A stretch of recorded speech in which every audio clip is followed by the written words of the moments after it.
This field was full and green last summer. Now look at it. The water's almost gone.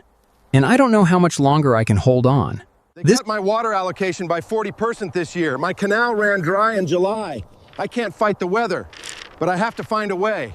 That night I stayed up reading research from California, Nevada, Utah. And I found something most farmers in a drought get completely wrong. 6 months later, same farm, same water restrictions. But my alfalfa survived. My stand is healthy. I'm going to show you exactly what I did, step by step. If your water is getting cut and your alfalfa is struggling you, this video is for you. Watch it to the end. Your water got cut. Your crop is struggling. You are giving it a tiny splash every week, thinking that will keep it alive. But that slow drip of water might be the very thing killing your entire crop. Here is what the research says. At Farm Strategy Lab, we don't give advice based on gut feelings. We go to the field trial data. Today we are looking at 4 years of research from California, Nevada, Utah and Colorado. And the findings will surprise most farmers. Here is the real problem. Alfalfa needs a lot of water, between 20 and 46 inches per season. On a hot summer day, it drinks up to 0.40 inches per day. That is 45 tons of water per acre per day. When your soil gets too dry, below 50% moisture in the root zone, the plant panics. It closes its breathing holes to stop losing water. But when those breathing holes close, carbon dioxide can't get into the plants. Photosynthesis slows down. The total weight of the living plant drops. And here is the part most farmers miss. When you give just a little water, not enough to truly feed the crop, the plant stays half awake. It keeps trying to grow. It never shuts down properly to rest. Instead, it uses the energy stored in its roots. The leaves stay thin, unwanted, wild plants take over. The root part gets weaker every week. That's not survival, that's a slow death.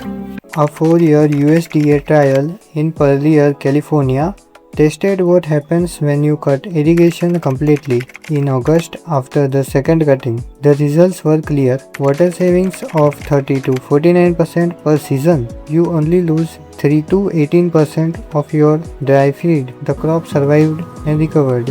In Reno, Nevada, a 3-year study compared partial water and full water. Cutting back water by just 20% only drops your crop by less than 5%. The crop survived. In Utah, researchers combined 3 water-saving methods together: advanced sprinklers, deficit irrigation, and drought-tolerant seeds. It didn't help at all. Each tool does the job entirely alone. Combining them is just a waste.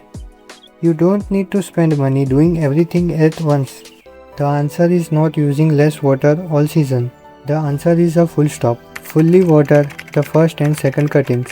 Let them produce the most crop when the plant grows best. Spring growth needs only about 5 inches of water per ton of animal feed. Then, after the second cutting, stop watering. Turn the water off completely. Without water, the plant goes dormant. It drops lower leaves, it stores energy in its roots, it protects itself in waves. When water returns, it recovers quickly. That is the strategy. Part of the season with full water, then a complete stop, not reduced forage all season. Implementation steps. Step number 1. Fill the soil with water before summer. In April and May, water deeply so the roots have moisture stored for hot weather. Step number 2. Choose which fields get water first. Give full water to young, healthy fields. Cut water first from old, sandy or weedy fields. Step number 3. After the second cutting, stop watering completely. Do not reduce it gradually. A full stop helps the plants go into a resting state and protect its roots. Step number 4. After each cutting, wait before watering. Let the crop grow enough to shed the soil first. This helps reduce unwanted plants and water loss. Step number 5. Cut higher. Leaving 6 to 8 inches of short stems, the remaining leaves help the plant make a little energy while resting. Step number 6. Give the crop a 6-week rest. before the first cold weather. Do not water during this time. The roots use this period to rebuild energy for winter. Step number 7. Next spring, give the field a deep watering. This washes excess salt out of the root zone and prepares the crop for the next season.